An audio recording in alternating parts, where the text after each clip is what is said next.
Hello, all. Good morning. Thank you, Doug. That was amazing. I think we all learned a new word today, skeuomorphic.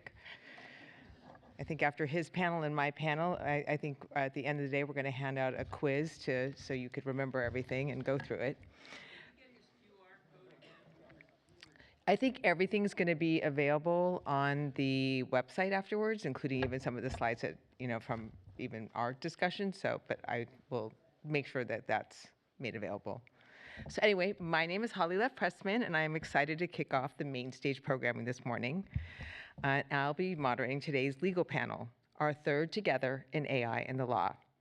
In our first two sessions, last March and then again at Televerse, we laid out a framework of how the industry should respond to AI. In fact, it was listed in Doug's speech. First is to ignore it, risky and often ending badly, litigate and regulate, and through the courts and policymakers to set the rules, or engage, shape the future through licensing and strategic partnerships. Well, what's changed since August? A lot, and it's continuing to change on a regular basis. So let me give you the landscape in 6 frames. First, ignore is definitely off the table. 60 active lawsuits across training data, outputs, video, music, and clouds, and legal theories are escalating. Second, licensing is becoming the end game. Litigation as leverage, licensing as the goal. We've seen that through Disney and OpenAI, Warner Music Udio settled, and the Anthropic author settlement. Third, the White House is threatening creator protections. The White House, as many of you know, frames AI as an economic statecraft with the goal of having AI with our superpower over China. Fourth, state laws are holding, but definitely under siege by the White House. Fifth, Congress is largely deadlocked. Only child safety has a real consensus. And sixth, last but not least, the SAG-AFTRA negotiations commenced last month with AI protections front and center. So most immediate stakes for many in this room. So clearly there is a lot going on. So let's dig in. I want to introduce my esteemed panelists who is going to help me discuss all of these issues. First, we have Timothy Ersprung. He is our outside counsel for the Academy at Venable LLP. Timothy, can you come on out? Here we go. God, now I know what it's like to feel like at the Emmys. Then we have Jen Larea Long. She's an entertainment attorney, and by the way, I've been on the IAC for now a couple years, and Jen is one of our entertainment attorneys. Please come on out. And bachelor number 3, Jonathan Handel, another entertainment attorney at Feig Finkel, and also an IAC legal member. Carlos Sanchez, Head of Global Business Development, Media Protege.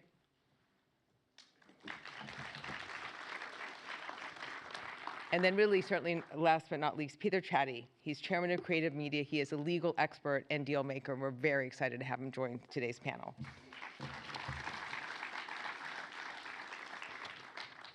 So I'm going to go join them, but since we have so much that we're going to be going through, we're first going to discuss the federal and executive landscape, and then we're going to go into some seminal litigation, state regulations, explore the SAG-AFTRA negotiations, and then segue into the business issues and explore how companies are actually engaging with AI. Okay. So first, hello, can you hear me again?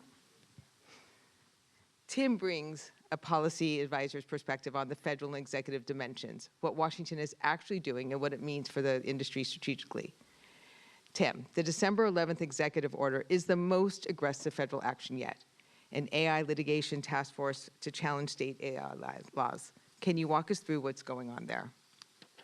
So I think what we've probably all understood over the past year or so of the second Trump administration is this administration is wholly focused on innovation and deregulation, or rather, not implementing any regulations surrounding artificial intelligence. That has kind of taken hold in this state AI preemption moratorium that we keep hearing pop up several times over the last year or so. Backing up just a little bit to last year, the administration has kind of focused on Congress and given them the task of implementing some sort of AI moratorium. You saw that kind of solidify in the One Big Beautiful Bill, where there was some text included in that legislation before it was stripped out.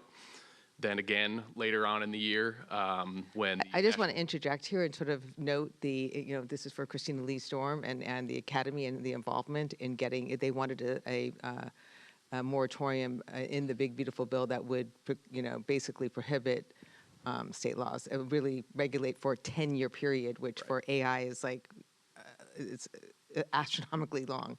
So I just want to reference your role and your work with the Academy on helping get that changed. Yeah, so throughout this whole process, myself, Gabby, Christina Lee had several meetings on the Hill with some pretty integral members, including Senator Marsha Blackburn, who a Republican ally here, which is actually extremely helpful. And she was extremely helpful in ensuring that this provision was kept out of One Big Beautiful Bill and then National Defense Authorization Act. What you saw right after that happened, this wasn't really the direction that the White House wanted to go, because they understand that through executive orders, there's potential for legal challenges in the courts, and you've already seen that since the December 11th EO. So what ended up happening, since they couldn't accomplish their goals in Congress, was this executive order had to be introduced. What you saw from that EO was, one, the creation of a task force within 30 days to identify some of these state laws, such as those in Colorado or New York, that might stifle innovation in artificial intelligence. They will be providing policy guidelines to the Hill. We should probably see that pretty soon, and I think I'll talk about that in a little bit more detail later on. And then furthermore, they're going to kind of look to see how they might be able to preempt these state laws through the withholding of federal funds, which again, we'll kind of discuss later. So a lot of what you see, at least with the executive order, getting back to the original question, a lot of it does seem to be political signaling. They couldn't really accomplish their goals in Congress, and so had to implement this executive order instead, which, will be held up likely in courts, for the next several months, years. And I might be one of the only attorneys up here. So I don't then wanna simultaneous to specifically the, do that, alongside the executive order was the White House Great Divergence paper, which frames AI as an economic statecraft, with the goal is insurmountable U.S. technological superiority over China. So not only are they trying to prohibit the state laws, but they're really trying to, prohibit any kind of federal regulation as well. I mean, the goal is really deregulation in order to be competitive. What does that do for federal copyright or creator compensation framework like the CLEAR Act? So, I do think that the executive order does seem very heavy-handed, and I think there is a lot to worry about, but at the same time, due to, these defenses in court, we'll kind of see how those things play out. While copyright wasn't specifically mentioned in the executive order on December 11th, there were several, supporting documents that were released in coordination with the executive order. And I would like to point out very specifically that copyright was cited as something that needed to be protected. You might not think that that's something that this administration is, focused on or as a priority, but they did cite that in some of these supporting documents. So when these task forces are going around and identifying some state laws, I think, you might maybe be put a little bit more at ease with the understanding that copyright was cited in some of these other documents. And then furthermore, just the sense of Congress is also important. And there are several bills that, do try to protect copyright. And there is a bipartisan consensus on many of these pieces of legislation, like the No Fakes Act or the Copied Act, introduced by Maria Cantwell of Washington. So we're going to have to see kind of how it plays out, but we do understand that the White House is at least concerned with copyright protections. And then I think we just saw this last week with the energy demand dimension emerging, where President Trump has started to put pressure on big tech companies to supply their own energy for AI-related data centers. certainly at least the last 2 weeks.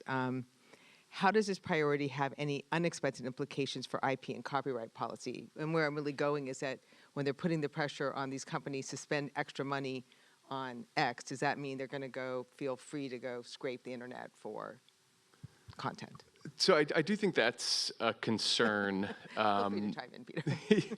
I do think that's a concern, but I might want to take this response in a bit of a different direction, I suppose. You know, we've discussed this AI moratorium or the state preemption a couple times, and I think we might see an effort like that rear its head once again.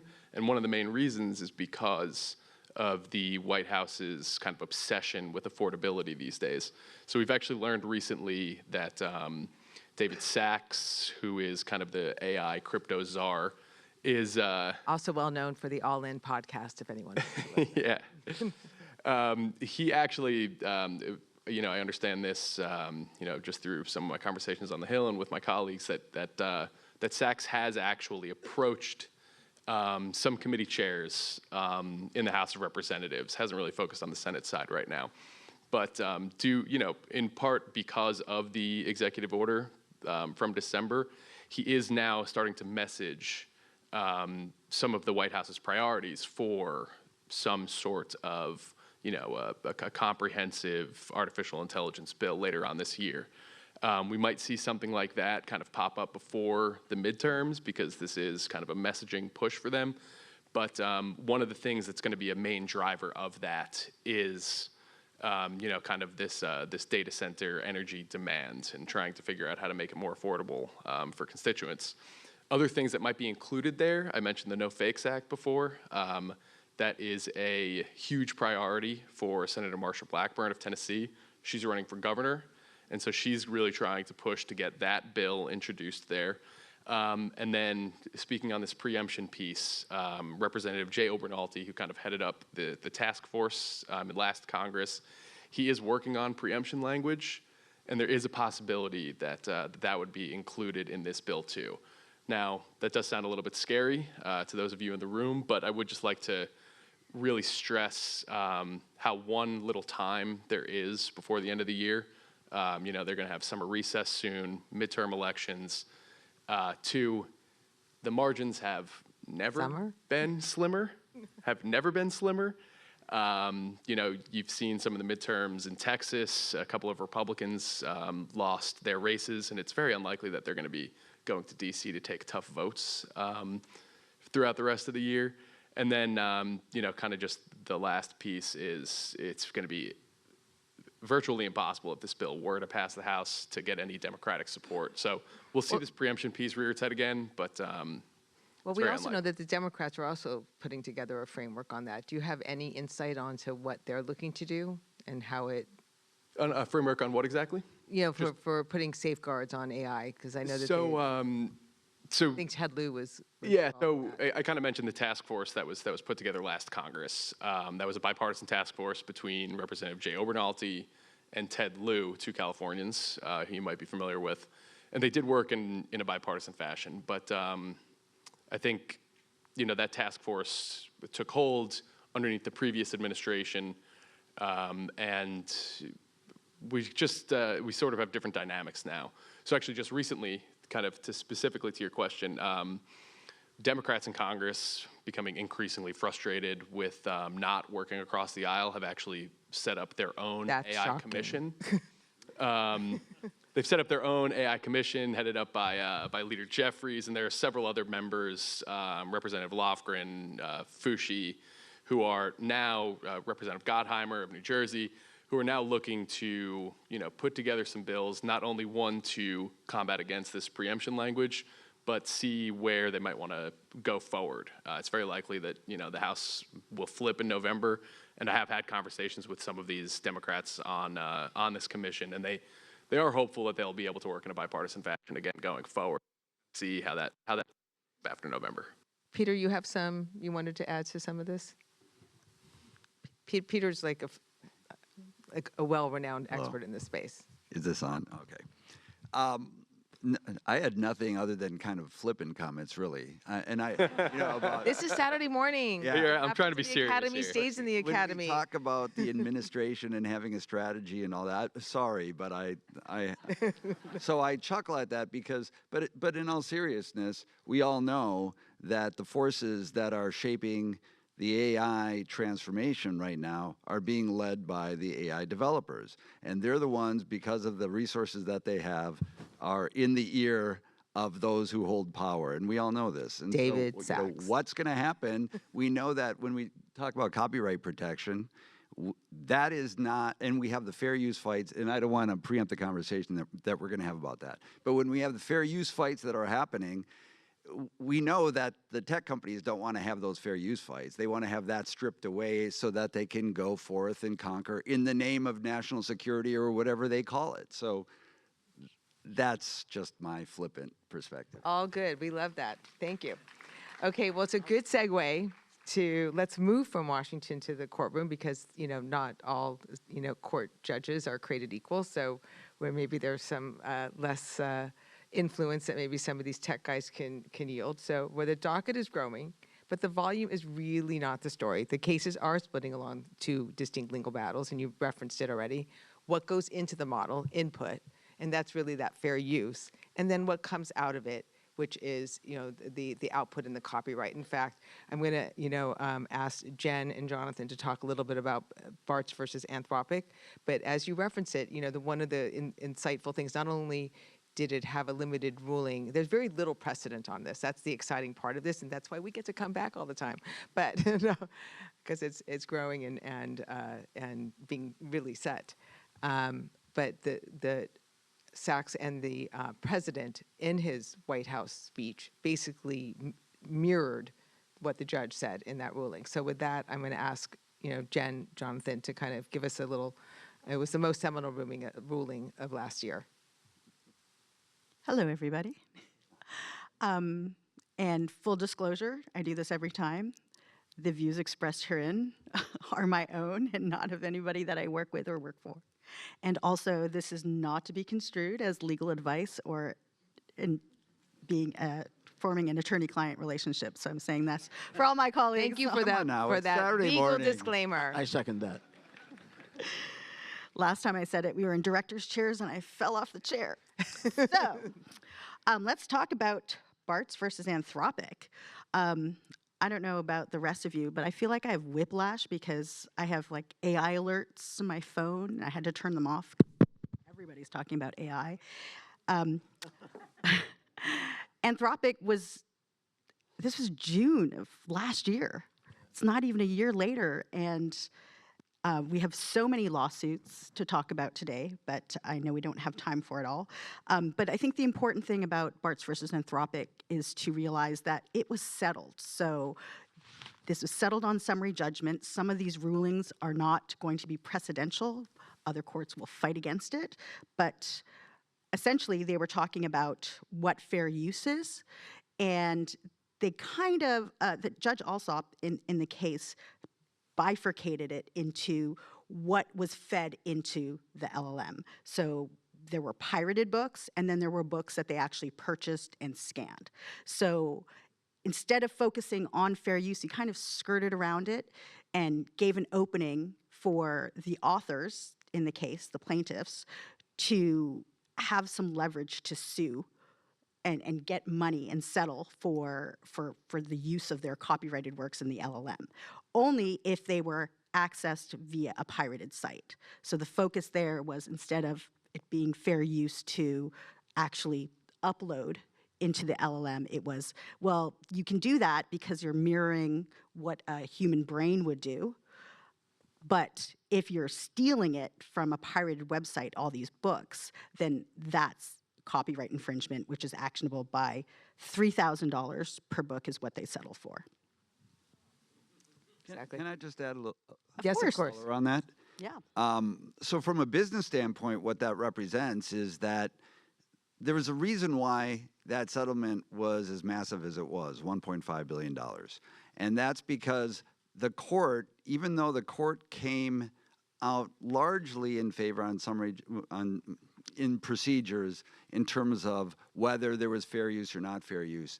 It did put this hook into that one claim that you were talking about, and it was notoriously, the judge said, if the damages end up being gargantuan, it's because what the wrong was gargantuan, something like that.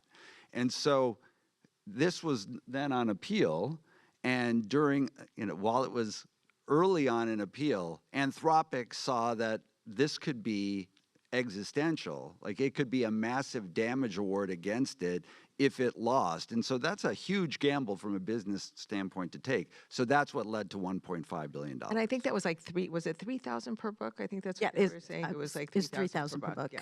3,000 per book, yeah.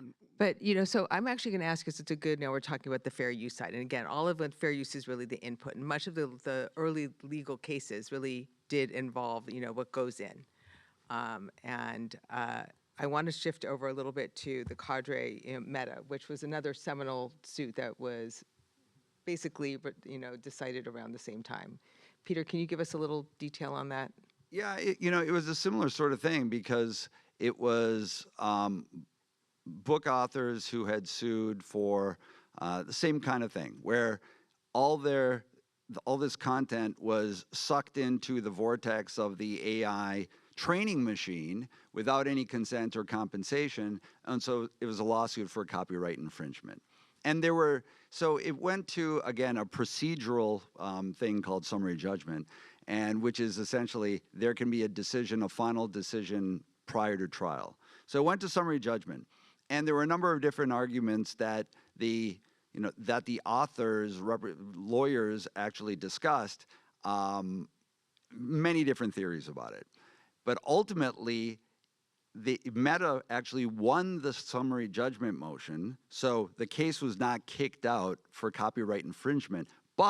And so this is where the AI developers around the country, they really tout that as a big win and a big win for fair use for them. But I really see it the other way. I wrote about this in my Substack. I see it very differently because if you carefully read the opinion from the judge laid out a roadmap on how the attorneys for the plaintiff should have argued the case and didn't argue the case, and it was all about market substitution. So there's the concept of market substitution. So if there's And I think market dilution as well. yeah, so market dilution is kind of a form of market substitution that he was talking about, so there is an exception to the fair use defense if there's a business interest or opportunity for content creators to license their content, and there's clearly an opportunity to license content for AI development because we've seen a number of licensing deals that we're going to get into. Right. So clearly there is a market that's sophisticated or that's growing, but in this particular case, because the authors couldn't really argue that what was spit out of the AI machine was like substantially similar, that kind of thing in a typical copyright analysis, they didn't argue this other concept, which is just the fact called market dilution, where there's so much AI output that's being spit out that it's overwhelming the actual content that it has been taken. So I'll give you an example. So if there are a bunch of romance novels that were ingested into an AI machine, even if there wasn't an output that was substantially similar to some of the works that were sucked into the AI vortex, if there's so much AI slop that's generated out there that is inundating the romance market, then there's an argument that there's market substitution. And I'm not going to get into the details of it, but I believe that even this crazy, wacky Supreme Court of ours would actually, based on their last ruling that was about fair use, would come out in favor of the content creators, the authors. So I think that that particular case is actually a positive if you really read the reasoning behind it. And one last thing just on the business sense. Going back to Anthropic, $1.5 billion sounds like a lot of money. It sounds like a lot of money for a settlement. And so you hear the AI developers bemoaning that fact too. And look, I'm not here to bash the tech companies. I ran some tech-forward media companies. But, it has to be done fairly, through licensing. $1.5 billion, think of what that is. 3,000 per book. Yeah, $3,000 per book. But McKinsey says that the AI developers are spending $7 trillion on AI infrastructure up to the year 2030. So when you consider $1.5 billion, that is such a trifle. And I'll Well, just. I am going to pause you here because Yeah. this is Carlos's argument actually when we get to it, because he's like, if they pay for energy, they should pay for the content. So I realize I'm like at the 34-minute mark already. So sorry about that. I did want to get to the output part because, well, you know, we can really talk about the fair use because I know that like New York Times, they're suing OpenAI, but they cut a deal with Amazon. And I'm firmly of a belief, and we'll get into this when we get into the licensing, the more and more you see deals done for training data, the more you can show market harm, basically. And I think market substitution or dilution is a part of that process. Holly, can I That being said, let's go to the Midjourney and talk about that output suit. And I'm going to ask Jonathan to Jonathan or Jen to talk about the Disney had and Universal and Warner Brothers. It was sued Midjourney. It was the first time the studios entered into AI litigation on the output. So. Or not. And basically, at the same time, maybe Jonathan, Talking about the Disney and basically they sued it for the output, and at the same time they entered into a deal with Disney with a $1 billion deal with OpenAI with Sora. I think that was actually pretty well publicized. Yeah. So you know, it goes into the same, you know, really it goes into what I had said was, and one of the key issues going on is that litigation is leverage, licensing is gold. But maybe since I am at the 33 market, we should shift over to a lot of what's been going on in the states and state law.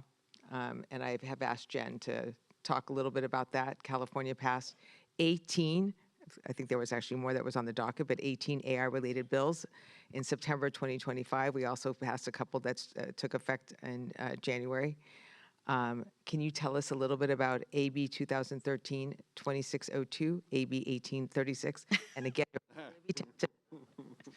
on the we're right. going to have one of the AI tools do a whole rap I have a song cheat so that you can memorize all the names of these different bills that have come out. But AB 2013, they're calling it the black box statute. So they're essentially requiring tech companies to disclose what the inputs are, whether or not they're copyrighted materials, and provide like a high-level summary of the data sets that are being. And I think Anthropic and OpenAI are complying, but XAI is suing. Yes, XAI. We love Shocking. XAI. I don't know if everybody heard about the Grok situation where a Canadian journalist was in the car with her 14-year-old son, and Grok got automatically downloaded to her Tesla, and they had a lively conversation about whether or not Messi or Ronaldo was the better soccer player. And it was going along fine until it went off the rails, and the car started asking the 14-year-old son for nudes. So this is what we're trying to protect against, California. So there's a whole slew of bills, as Holly mentioned. So in the interest of time, the highlights are there's SB 53, which is the transparency in frontier AI. Is there anyone else that wants to say battleship at the end of these? You sank my battleship. It requires large developers of frontier AI models to publish safety frameworks, provide detailed transparency reports, and report critical safety incidents to the state's Office of Emergency Services.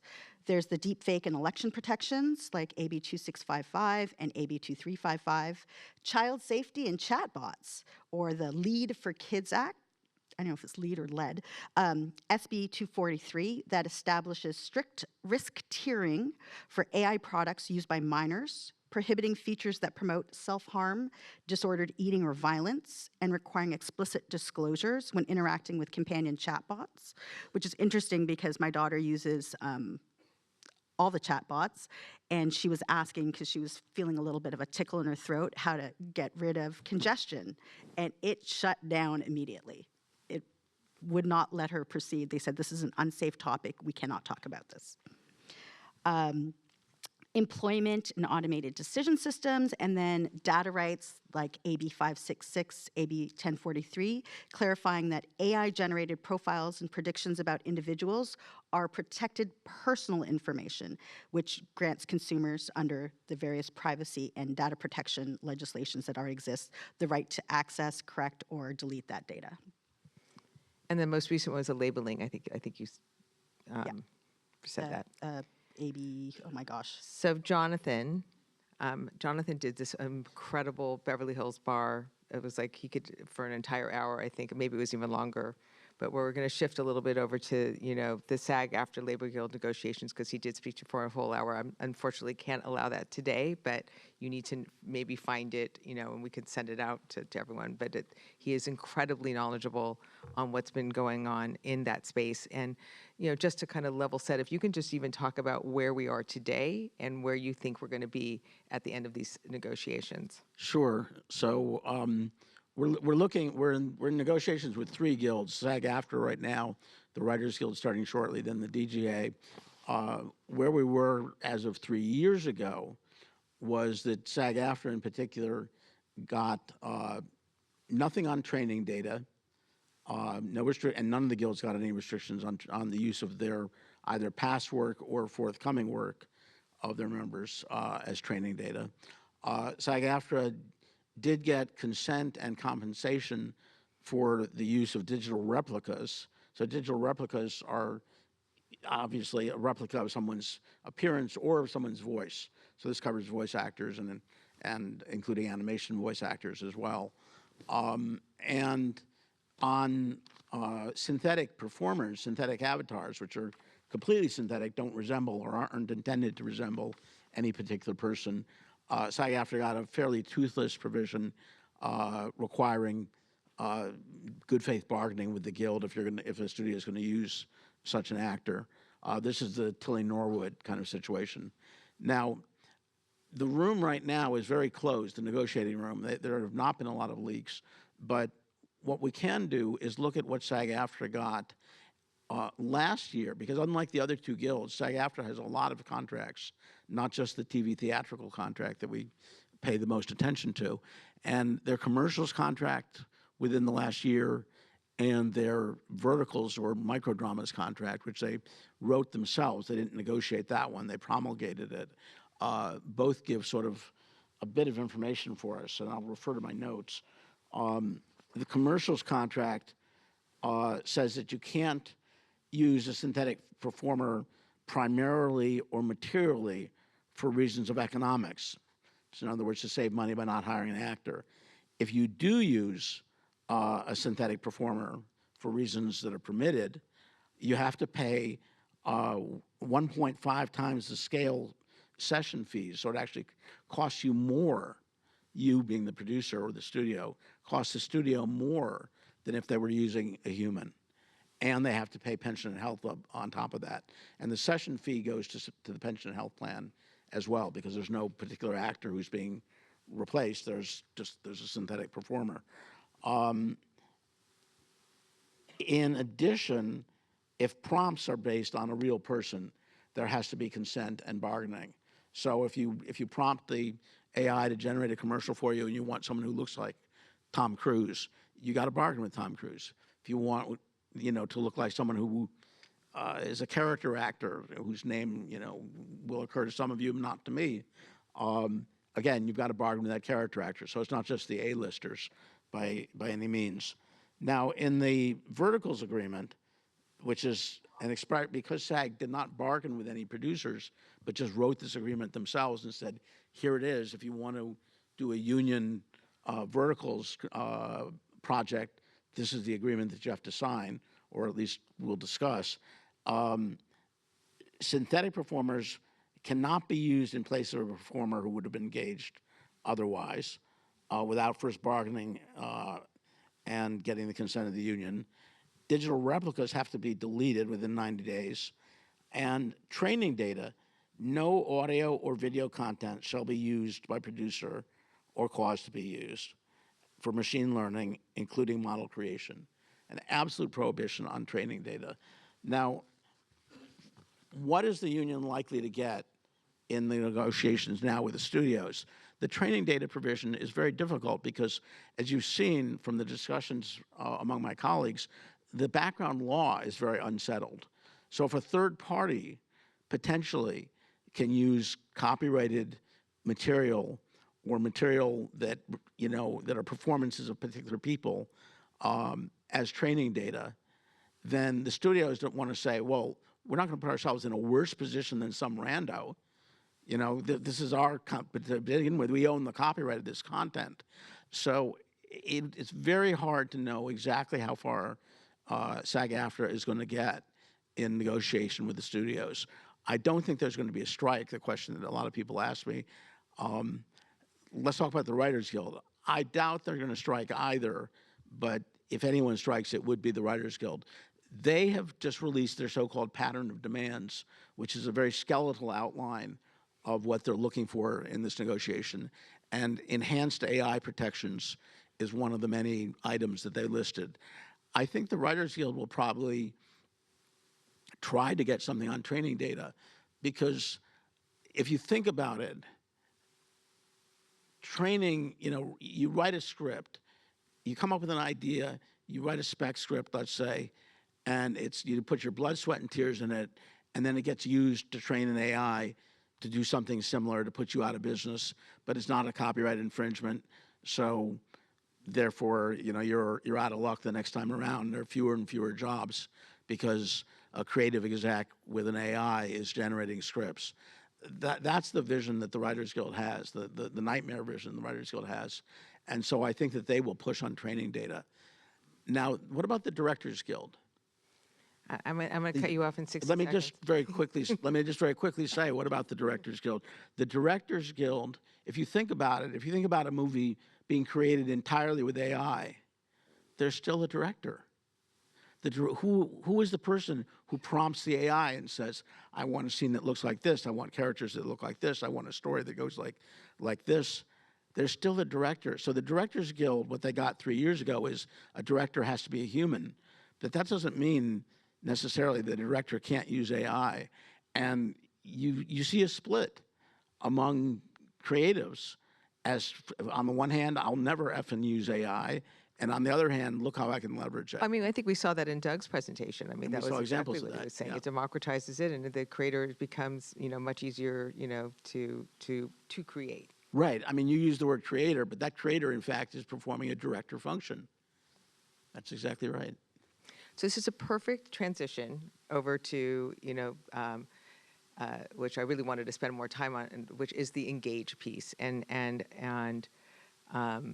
you know, how companies are figuring out the commercial side, and really more specifically the business deals that are surrounding that. And you specifically talk about training data.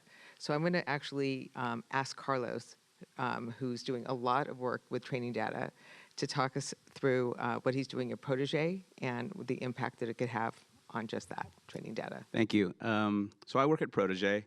We are a training data platform across various verticals. Two of the main verticals are health data, and I work in the media vertical. We engage with rights holders across film, television, documentary, creator videos, instructional video, video in all its iterations, to essentially exploit an AI or robotics lab training right from that video, which allows us to convert that video into data sets, into very well-crafted, very well thought out data sets that we license to foundational AI labs, robotics labs, a lot of VC-backed robotics labs and AI labs. Sometimes, you know, there's a lot of emotion around the idea of training data, and there's a lot of focus on the probabilities of violating outputs in a sense. Right, but just to interject here yeah. on training data, you want your training data to be authentic, for lack of a better word. You know, it's like, you know, the thing about these models, it's like garbage in is... You want it to be ethical. But you want it to be ethical. It's like garbage in is garbage License. out. So you want it to be trained exactly ethical or, you know, authentic. There's lots of different words to describe it, but you want it to be real. Well, and within that vein, you know, these are governed by license agreements that have obviously terms to them. They have very strict name, image, likeness protections, and I can't emphasize enough, they are not an exhibition license, they are a training license.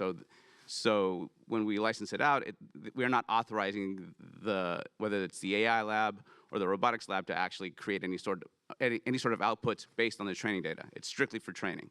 But training has a very wide application. And I'd like to, like for example, egocentric video or first-person point of view video is sought after by a lot of robotics companies who are basically teaching a robot how to maneuver through a corridor. A lot of scenes about emotional interactions between 1 to 2 to 3 more people is teaching basically healthcare robots on potentially how to have really good bedside manners with whoever they might be caring for. So I think it's important to think about training data beyond just this, like, oh, is it teaching narrative structure? Is it ripping off, right? There are other applications and other use cases for this stuff that don't have any sort of implications about a potential violating output. But with that said, the business is scaling a lot. We see ourselves as a sort of diplomatic intermediary between people who have data in a very fragmented sort of way, where we can play a role to organize that data, make it easily digestible by the labs, and get compensation for the data rights holders, and hopefully nudge these bad actors away from doing what they've been doing in these early stages of AI development. Can you walk us through the deal structure? Sure. The deal structure it's essentially a revenue share deal structure, whereby the lion's share of the revenue that comes in for the training data goes to the rights holder. This market is characterized by it's very hard to estimate demand for any given type of data, because it's very hard to forecast what a training need for an AI lab or a robotics lab is going to be.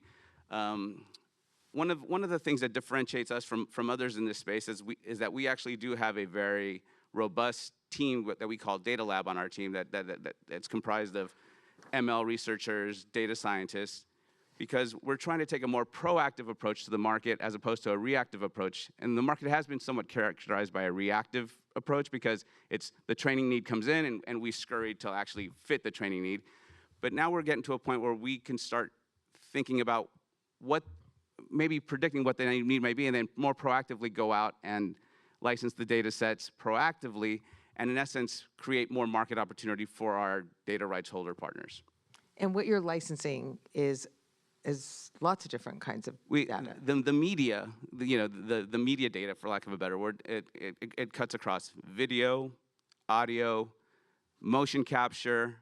There are things that come in where we get requests such as edit sequences. Maybe a 60-second YouTube video or a TikTok video that's published anywhere between 45 to 60 seconds. Maybe we get a request saying we want the raw video that went into making that, maybe 2 to 3 edited iterations of that, and we want to have a sequence, because they don't always share the use case with us, but sometimes it's really easy to derive what the use case is. They're teaching the machine to edit. We have other situations where we get asks like short 10 to 12 videos that are, and this is what we call commissioned or manufactured video data, where there might be a subtle difference between like scene A and scene B, where it's the exact same scene, but in one scene the subject has glasses on and the second one it doesn't. And it's to basically teach the machine subtlety. So the use cases and the range of media data that we operate in is very wide. What? So it depends. Like in the video edit sequence example that I gave, it would be a per sequence. Oftentimes, It's minute by minute, I thought, too. Oftentimes, when particularly when it's a pre-training sort of need, and for pre-training they need hundreds of thousands, if not millions, of hours of video.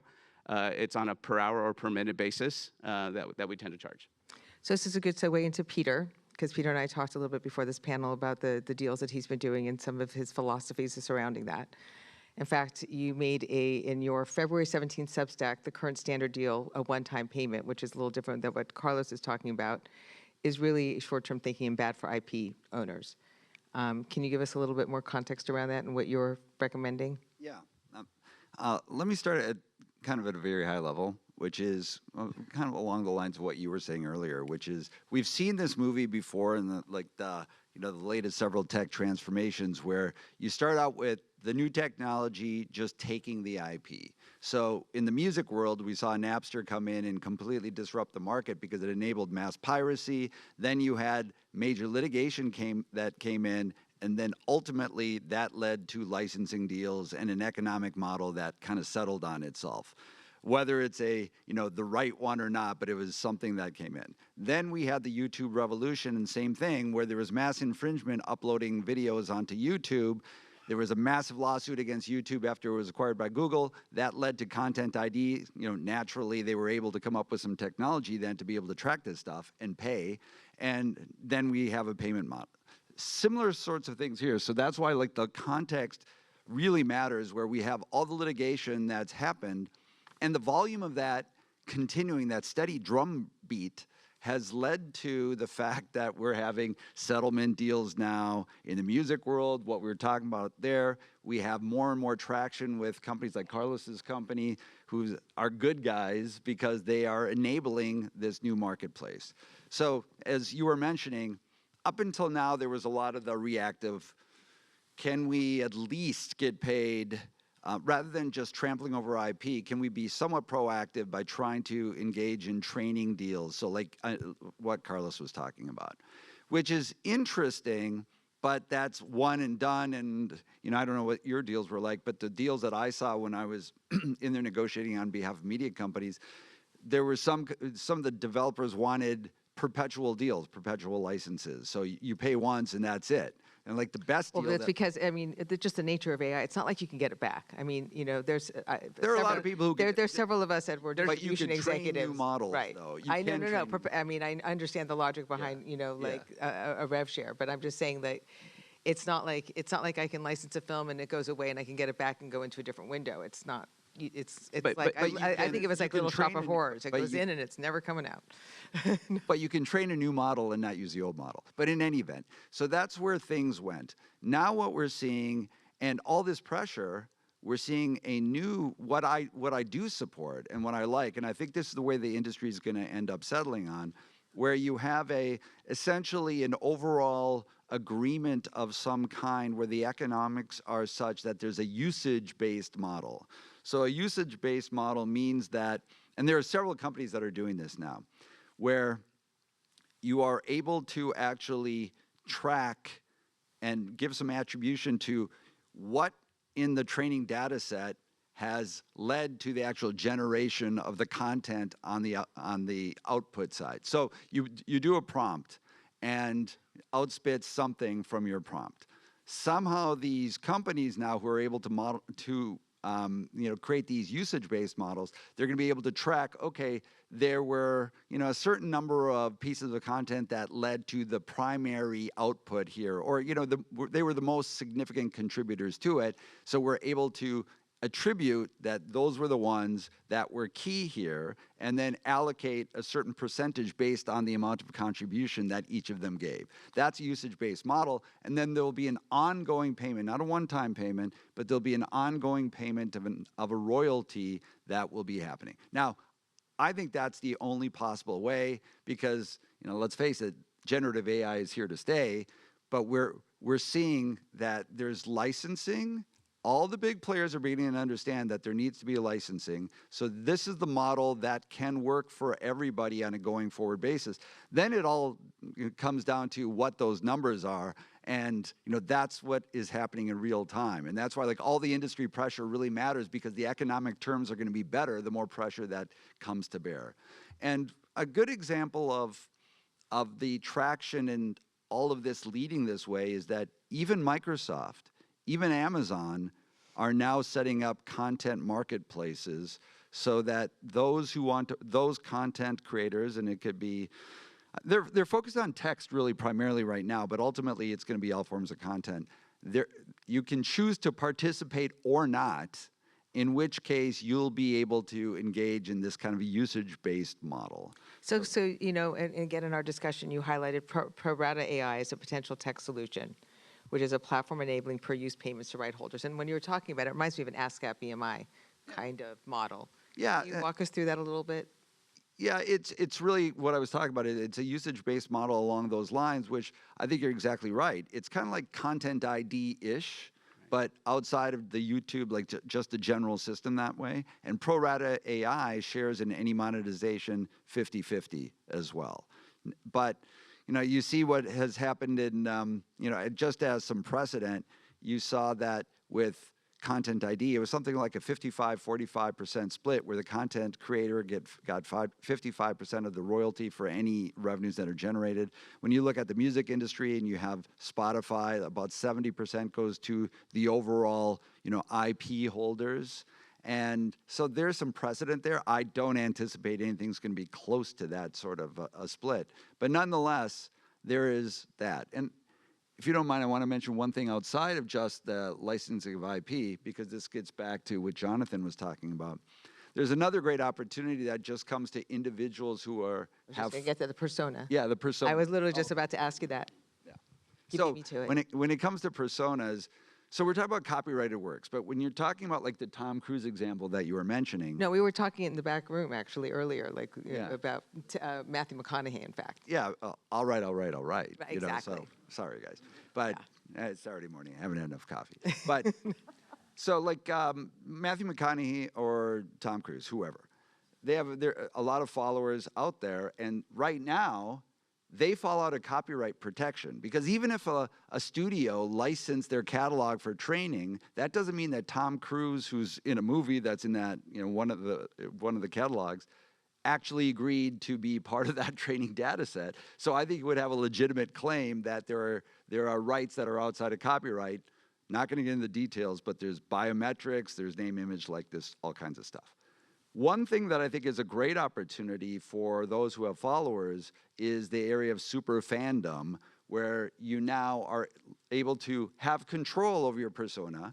If you decide to participate, then you give the ability to license out your persona, your voice, your likeness, for use in videos, for use in things that you set the parameters for. So you set the rules of the game, you set the compensation terms, and that way I think that's an interesting new revenue stream for personas, but also for IP holders, whether big and small. And that's why like the Disney OpenAI deal, which was $1 billion, I think one of the most interesting parts of it is that Disney, the most litigious IP protector on the planet, went in business with Sam Altman and OpenAI and gave the keys to the castle of all of its precious IP as part of the deal. But the reason will be super fandom. So, you know, I mean, there's imagine. precedents there. I mean, they were the first to do it with Apple as well. So I think they were trying to follow that playbook. Can I jump But in it's there? that's a new incremental revenue stream that I think is really interesting, where you give, like Mickey Mouse is available to everybody within certain parameters. You have a chance to create some video with you in it.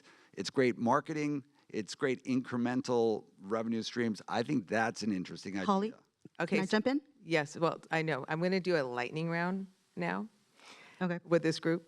I think I have 7 minutes almost. So I'm going to try to get to some questions for everyone. Pick one state law. What new behavior does it force from studios, AI companies, and talent? I'm going to let all of Can you you. repeat And that? name the number. Can you repeat that, Holly? Can you repeat the question, Holly? Pick one state law. What new behavior does it force from studios, AI companies, and talent? Or do you think that their behaviors will change as a result of some of these state laws in California and New York, even, you know, knowing that the pressures of the federal are giving them that, you know, a greater latitude? Well, arguably they have already changed. Like you said, certain companies are, you know, following AB 2013, putting the disclosures on their websites. But I'm going to hijack the conversation because I wanted to piggyback off of what Peter was saying and the opportunities that lie in the face of, you know, lawsuits against Midjourney and then partnering with a different tool to arguably create content. I think there is definitely an opportunity, especially for our audience members, to leverage tools to search for alternate forms of compensation for their images and likeness, but you have to be really careful, which is what I think Disney is doing in terms of what they're actually licensing to OpenAI, right? And the whole discussion of what the tools do and the arguments that the companies say are fair use because, like a videotape, there's no substantially infringing use is their argument. So they didn't create the tool so that people would rip off other people's IP. They created the tool so that they could, use their own assets to create, videos for their personal use, which we know is probably a lot of lies, but, it helps them sleep at night. But when you are licensing, you want to make sure that, okay, you have a license to use my face to exploit this, sponsor a burger ad or something, but you might want to make sure they don't also have a license to use your face for training or can do that digital scan and use it for other uses.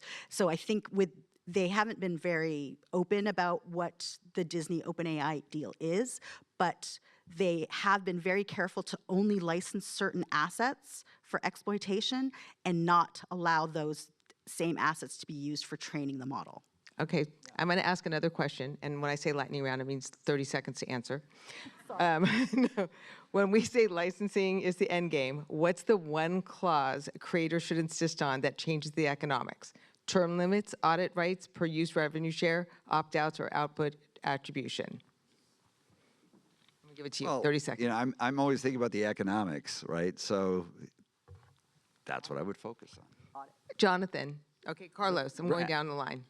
Attribution, because the more and more that leg of the business gets developed in terms of attribution, it gives companies like us and rights holders of the data more optionality, because then it could be like attribution and you get a certain stream of revenue, or maybe it's a buyout, but at least you have that optionality, so I would say attribution. Attribution really is key. I agree with that. And I'm going to say very quickly, name, image, and likeness is different from copyright. You can't copyright your face. Name, image, and likeness is a state law. A state law concept. Different states have different rules on that, and the feds are trying to shut that down with the preemption we were talking about. Jen. If you're a creator, audit rights. If you want to own things, we didn't get to touch on provenance or provenance, so that's where I go with it. And Tim. I'm probably not the expert here on what you should be looking out for, but at least a lot of the legislation that we are advocating for is in relation to name, image, likeness, attribution. So, Well, then another question, 5 to 6 months from now, when we come back for another legal panel, what will have changed the most in the landscape? Because really, seriously, this changes literally weekly. So I'm going to start with you, Tim. That's easy, the technology. The technology will change the most, and the law will be moving slowly behind it. yeah, I spoke at the Televerse event last year, and I think the probably most important thing I said was, we're pretty much going to be having the same exact conversations 6 months from now. Same exact conversations 6 months ago, and it'll But the House be very might have- similar 6 months from now, at least, in Actually, relation the House to will the Hill have flip by and federal regulation. But I think that 6 months from now, there will be more use cases that also show the opportunity. So there will be more licensing deals. I think that will be based on the fact that there's a greater realization that the fair use ultimately would fail. And so what's the point in continuing on the litigation front? Let's do some deals. And I'll give an example of like a real use case. So Darren Aronofsky and Doug Liman, two great directors, are working with Google to experiment. And and what they see as an interesting opportunity using AI is to take let's say take a character that's in a film. AI gives the opportunity for a different director, and what they're doing is they're like taking 10 different directors for a film, and they're taking a piece. Think of it, you take a character or another character, et cetera, and you can now, through AI, create a backstory. So for those fans who are interested in digging deeper into the backstory of a character, now you have a new way of storytelling. And how the economics work out, I don't know, but that's the vision of what Darren Aronofsky and Doug Liman think is really interesting using AI.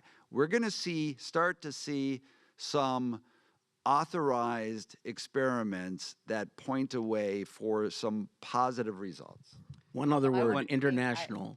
I'm gonna. I want to thank my panelists because I've got 23 seconds left. Oh wait, Carlos, I'm sorry. I can't cut you off. So the news about the Affleck sale to Yeah, no, I had that. Yes. Oh well, that points to potentially, and this is I don't have any insider knowledge on this. This is just a hypothesis. Eric and I were texting but about that it last night. that large media companies, studios are going to start creating their own models, and potentially will need to somewhat complement maybe their own internal training data with supplemental training data. So that might be something we might be talking about 6 months from now. Fabulous. Well, here are my 6 key takeaways because I'm running out of time.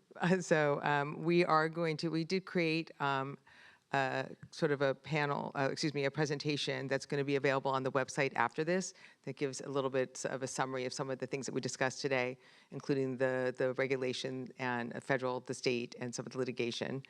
And truly, what is certain now is that the legal and business landscape is evolving in real time, daily, and the companies that thrive will really be the ones that aren't waiting for the rules, but are actually helping create them. And I think the Ben Affleck, which you ended with, is a really good example of that. So now I'm very excited to introduce Christina Lee Storm and her panel, Professional AI, Key Considerations, Creator Rights, and Best Practices Professionals Can't Ignore. I want to thank you all for your time this morning.